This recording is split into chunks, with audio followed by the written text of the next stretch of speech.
Assalamu alaikum wa rahmatullahi wa barakatuh and July to all my dear students। कैसे हैं आप सब? उम्मीद करते हैं कि आप सब सेफ एंड साउंड होंगे। Students, this is Sajjad Hussain, एक बार फिर से आपकी खिदमत में यहाँ पे हाजिर हुआ हूँ।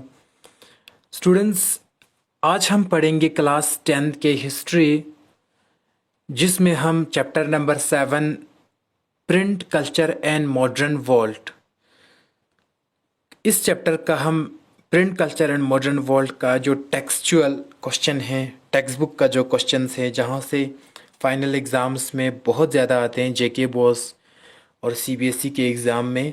तो आज हम इस चैप्टर के जो क्वेश्चंस हैं, जो टेक्सचुअल, जो टेक्स्ट बुक पे जो क्वेश्चन हैं, सोशल स्टडीज़ में ज़्यादा टेक्सचुअल क्वेश्चंस आते हैं फाइनल एग्ज़ाम में, तो इसी को आज हम समझाएंगे, इसी को हम ट्रांसलेशन करेंगे, इंटरप्रिटेशन करेंगे। ठीक है स्टूडेंट्स, तो आज हम देखेंगे कि प्रिंट कल्चर जो चैप्टर हमने पढ़ा और मॉडर्न वर्ल्ड, जो प्रिंट कल्चर, प्रिंट सिस्टम कहाँ से आया। तो मैंने आपको ये चीज़ें बताया कि चाइना से आया प्रिंट सिस्टम, ठीक है, फिर कोरिया, जापान। तो उससे पहले कोई भी टाइप का प्रिंट सिस्टम नहीं था, सारे लोग हाथ से लिखते थे। प्रिंटिंग सिस्टम, जो छाप लगाने का जो सिस्टम था मशीन के ज़रिए, वो चीज़ें नहीं था। तो आज हम इसका टेक्सचुअल क्वेश्चंस करेंगे। क्वेश्चन नंबर 1 यहाँ पे पूछता है कि A part, B, C and D, 4 part हैं। सबसे पहले हम ए पार्ट को देखेंगे। Give reason for the following, इन चीज़ों का आपको रीजंस देना है। ए पार्ट क्या पूछता है? Wood block print only came to Europe after 1295। Question number 1 का जो है ये इस चैप्टर का क्वेश्चन नंबर 1 जो है वो पूछता है कि वुड ब्लॉक प्रिंट जो है यूरोप में 1295 के बाद क्यों आया। ठीक है, सिंपल सी बात है।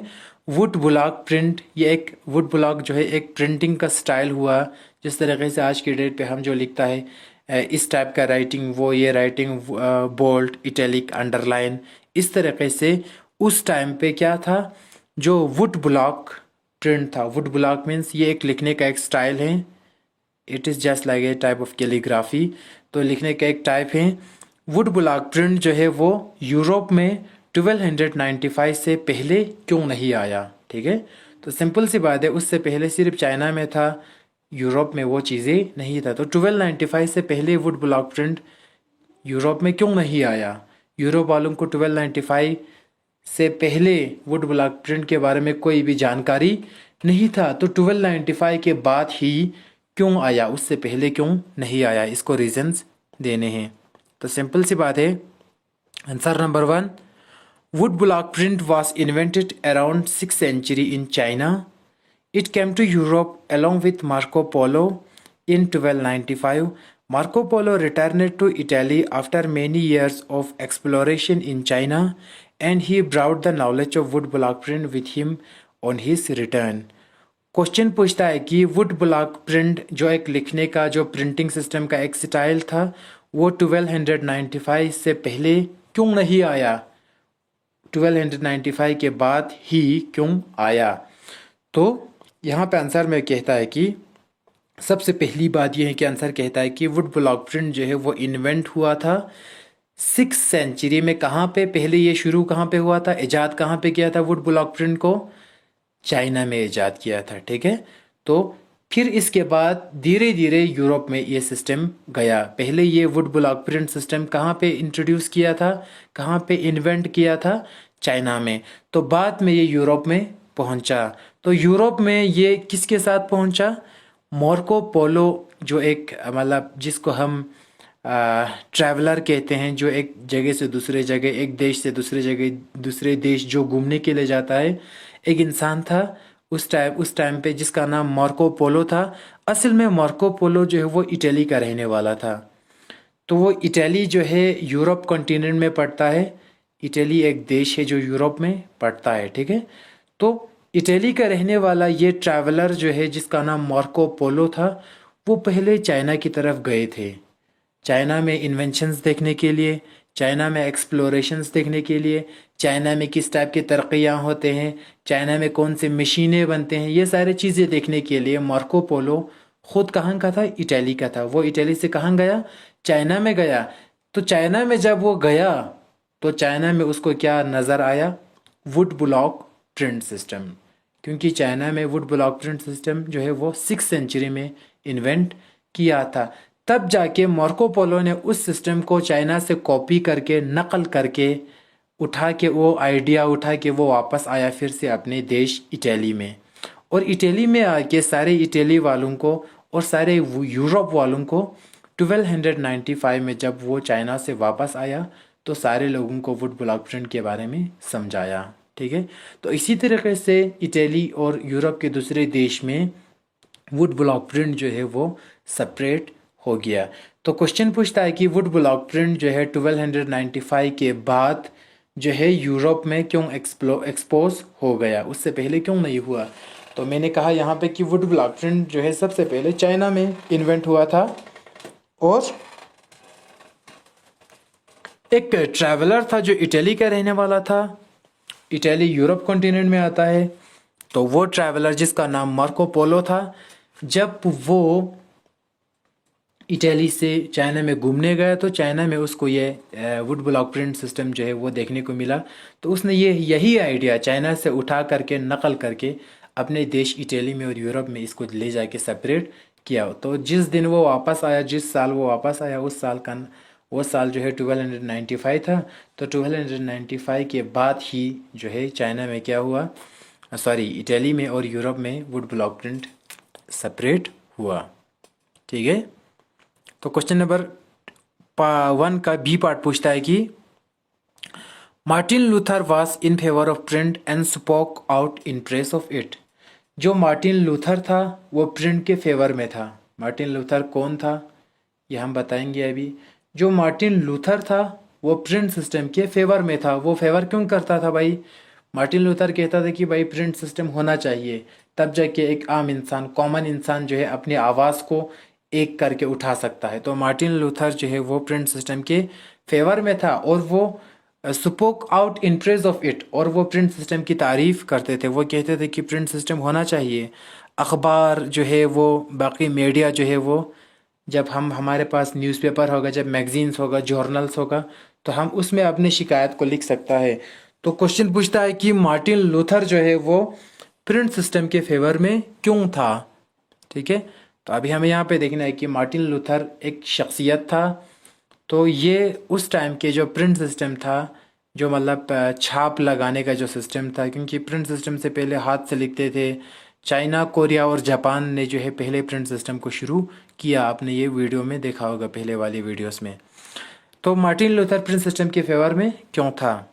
क्योंकि कुछ लोग ऐसे थे जो प्रिंट सिस्टम के अपोजिट में थे। अब हम देखेंगे कि मार्टिन लूथर जो है प्रिंट के फेवर में क्यों था। Martin Luther was in favor of print and spoke out in praise of it because print media helped popularize and separate his ideas. In 1517, he wrote the 95 Theses criticizing the practices and rituals of Roman Catholic Church. These writings were immediately reproduced in vast number and read widely. His translation of New Testament was also accepted by and read by thousands. This was only possible due to improvements in print technology, which had allowed even the working class to gain access to book. ठीक है, तो यहाँ पे कहता है कि जो Martin Luther था वो प्रिंट के फेवर में क्यों था? क्योंकि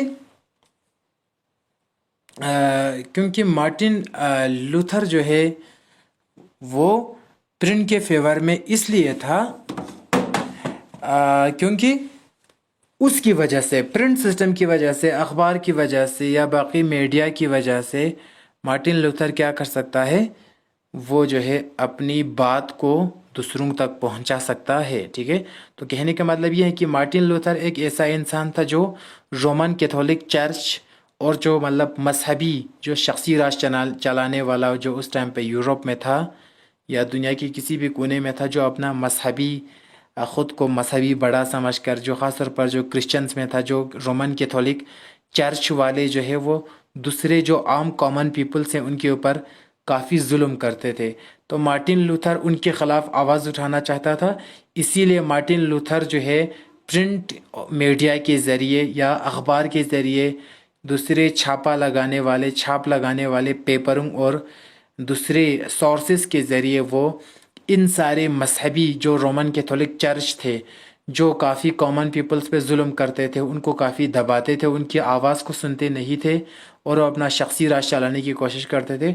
तो मार्टिन लूथर इसलिए फेवर में था क्योंकि मार्टिन लूथर काफ़ी गरीब लोगों की मदद करना चाहता था। इसलिए मार्टिन लूथर जो है प्रिंट सिस्टम के फेवर में था, क्योंकि वो अपने आइडियाज़ को प्रिंट सिस्टम के ज़रिए शेयर करके, बुक्स बना के, अखबार बना के लोगों में बांटता था, ताकि लोगों को पता चल जाए कि ये जो रोमन कैथोलिक चर्च वाले हैं, जो मतलब चर्च के जो बड़े मजहबी लोग हैं, जो क्रिश्चियंस हैं, जो बड़े बड़े उस टाइम के जो शख्सी राज वाले लोग हैं, ये हमारे ऊपर कितना ज़्यादा जुल्म कर रहा है।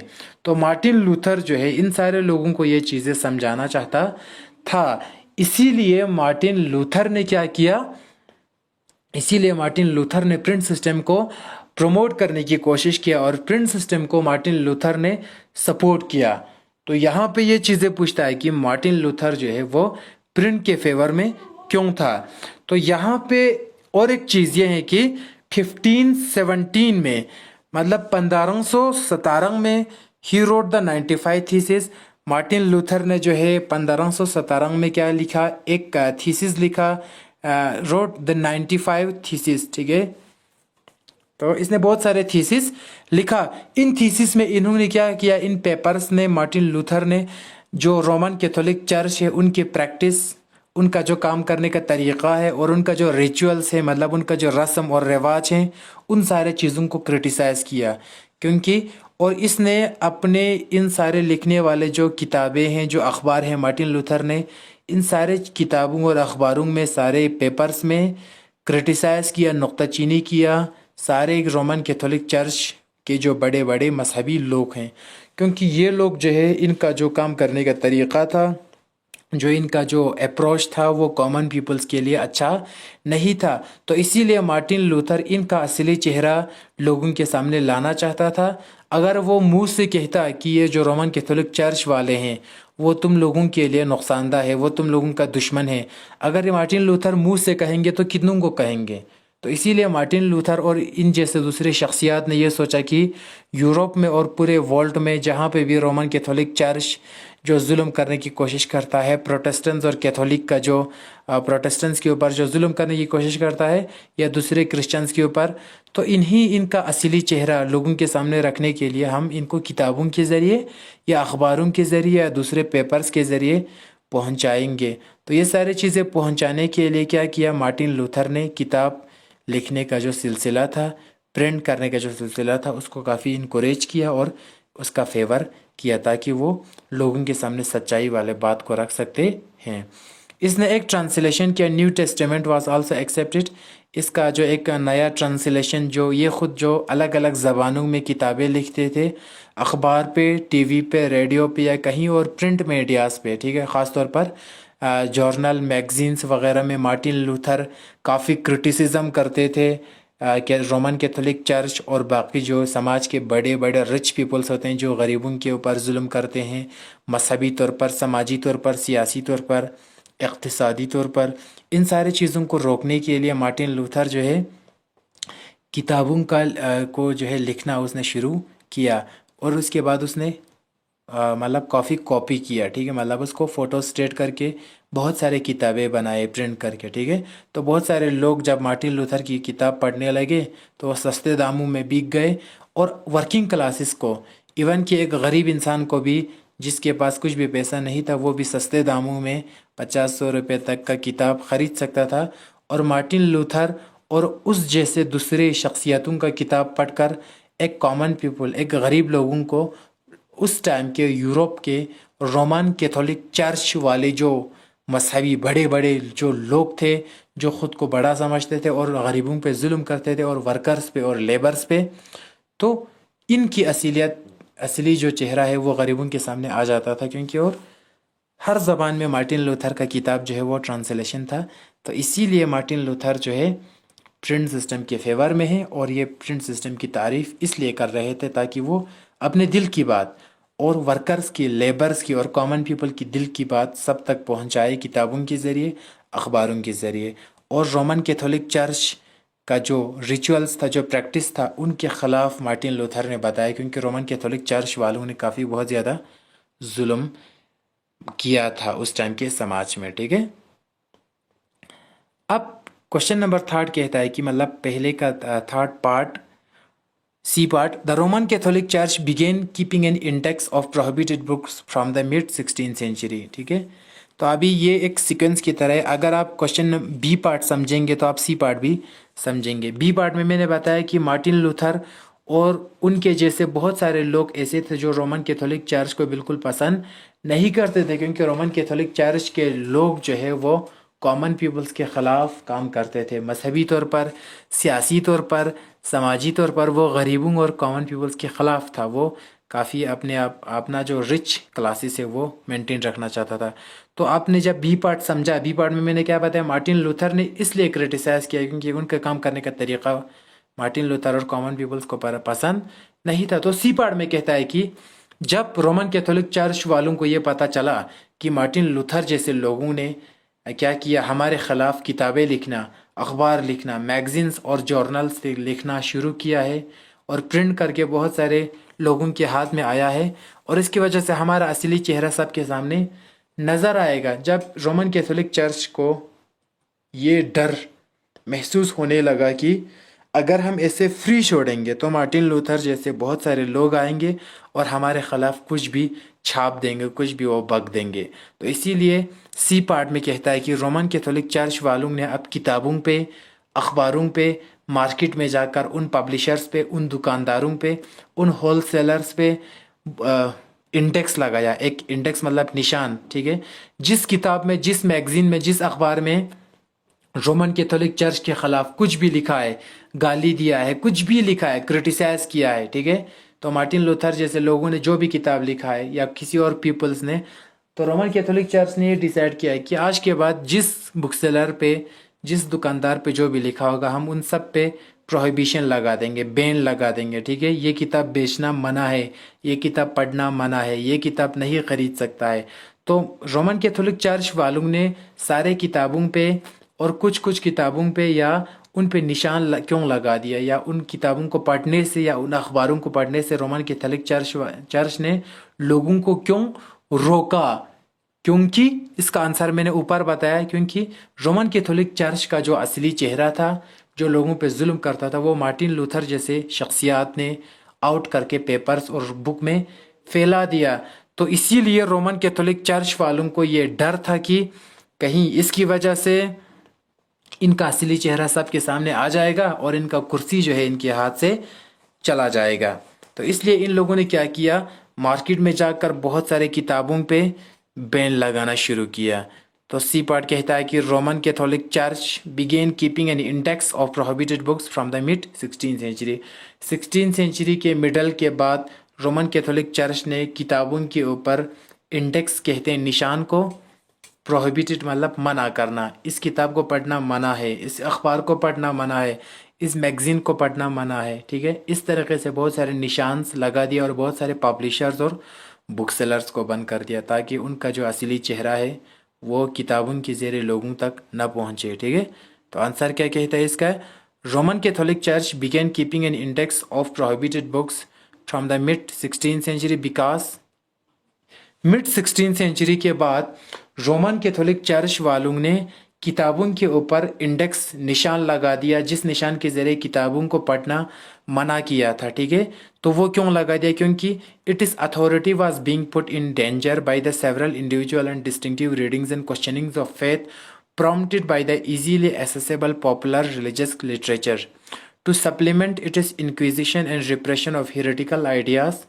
ठीक है, रोमन कैथोलिक चर्च वाले जो लोग था, इन्होंने इसलिए मार्टिन लूथर जैसे लोगों का लिखने वाले जो किताब था या मैगजीन था, अखबार था, उन पे बैन इसलिए लगा दिया, मार्केट में बेच नहीं सकते, पढ़ नहीं सकते, इसलिए क्योंकि इन किताबों के ज़रिए इन रोमन कैथोलिक चर्च वालों का जो असली चेहरा है वो लोगों के सामने आ रहा था। ये कितना जुल्म करते हैं, ये कितना लोगों को लूटते हैं, ये सारी चीज़ें जो है रोमन कैथोलिक चर्च वालों का जो चेहरा जो है, वो जब पब्लिक ये सारे किताबें, ये सारे अखबार, मैगजीन्स पढ़ेंगे तो इनका असली चेहरा जो है लोगों के सामने आ जाएगा।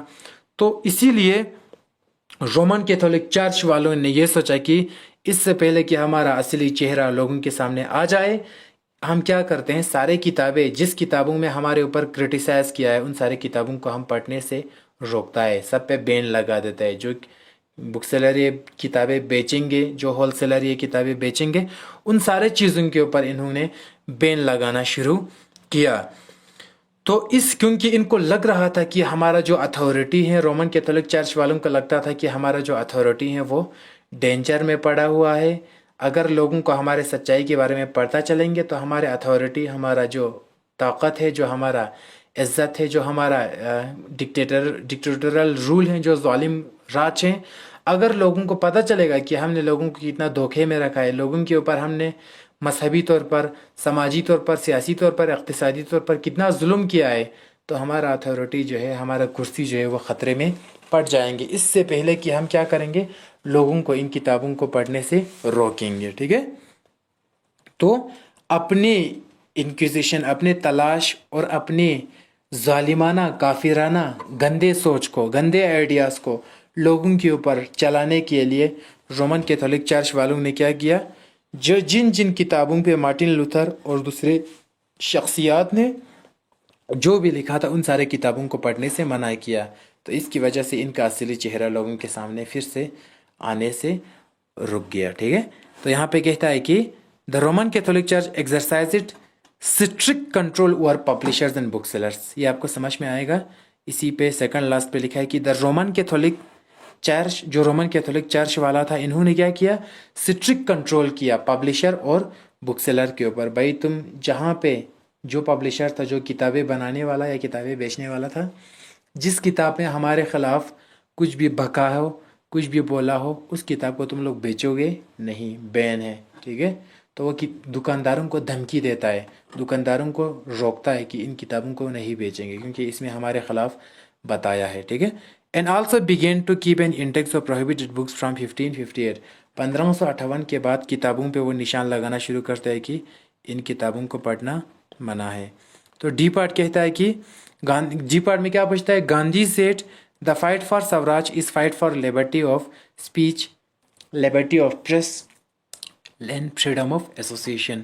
गांधी जी कहता है कि मेरे नज़र में, गांधी जी कहता है कि मेरी नज़र में आज़ादी का मतलब, ठीक है, सिर्फ ये नहीं कि तुम एक जेल में होते हो, जेल से तुम्हें छोड़ देते हैं, स्वराज हो गया कंप्लीट इंडिपेंडेंस। गांधी जी कहते हैं कि मेरी नज़र में पूर्ण स्वराज या मतलब इंडिपेंडेंस, आज़ादी का मतलब ये है कि fight for liberty of speech, आपको बोलने का हक जब मिलेगा तब आपके पास आज़ादी है।